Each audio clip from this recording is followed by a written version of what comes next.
अस्सलामुअलैकुम वरहमतुल्लाहि वबरकातुहू।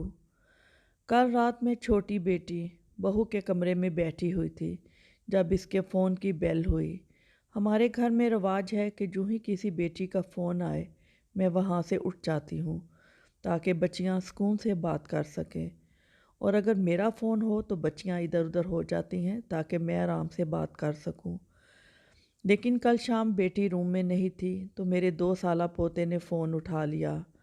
इतनी देर में कॉल कट चुकी थी, लेकिन छोटे ने फ़ोन कान से लगा लिया और तोतली ज़बान में ये बातचीत की। हेलो अब्बू। नाना अब्बू को अपनी मामा की तरह अब्बू ही कहता। मैं मामा हूँ, आपका क्या हाल है?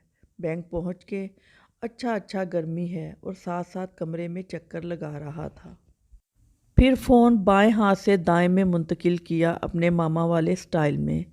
जी जी सब ठीक है, आपकी तबीयत ठीक है अब्बू? जी। और आकर बेड पर बैठ गया। बैंक गाड़ी पर गए?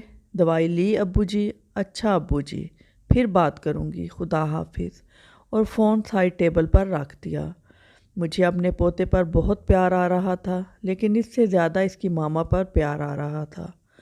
यकीनन बेटी बाप से हर रोज़ यही बातें करती होगी, फ़िक्रमंद होती होगी कि अब्बू ने दवाई ली या नहीं, परेशान होती होगी कि अब्बू ऑफिस गए हैं तो रास्ते में गर्मी तो नहीं लगी, गाड़ी पर गए या मोटरसाइकिल पर। मेरी बहू बनने से पहले वो एक बेटी है, भाइयों की बहन है, छोटी बहनों की आपी है, और बड़ी बहनों की छोटी लाडली बहन है।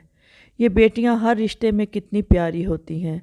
पता नहीं वो कैसे लोग होते हैं जो बेटियों की पैदाइश पर खुश नहीं होते। बेटियां अपने घरों में जितनी भी खुश हों, इनके दिल पीछे अपने माँ बाप में ही अटके रहते हैं। इनके दिल का एक खाना माँ बाप की मोहब्बतों से ही आबाद होता है। हमने इनसे जो मोहब्बतें बचपन में की होती हैं, इनका कर्ज वो सारी ज़िंदगी उतारती रहती हैं। हमारी ज़िंदगी में भी और हमारे दुनिया से चले जाने के बाद भी वो हमारा ख्याल रखती हैं, हमारे लिए दुआएं करती हैं। अल्लाह करीम सारी बेटियों को अपने घरों में खुशियों के साथ आबाद रखे, और बेटियों के वालदैन को भी चलता फिरता रखे, कभी किसी का मोहताज ना करे, आमीन। वीडियो को लाइक कीजिएगा और मज़ीद अच्छी वीडियोस के लिए चैनल को सब्सक्राइब कीजिएगा। बहुत शुक्रिया। अल्लाह हाफिज़।